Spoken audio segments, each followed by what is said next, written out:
Here I have HUAWEI Ascend Mate, and today I'm going to show you how to enable Do Not Disturb mode on this device. So firstly, you should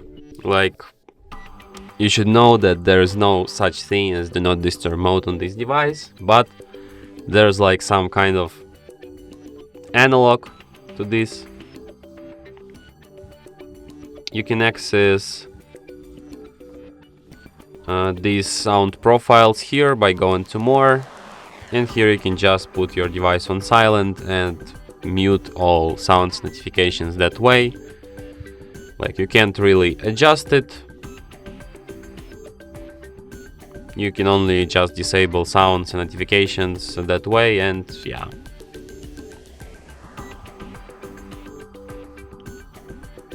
And that's it.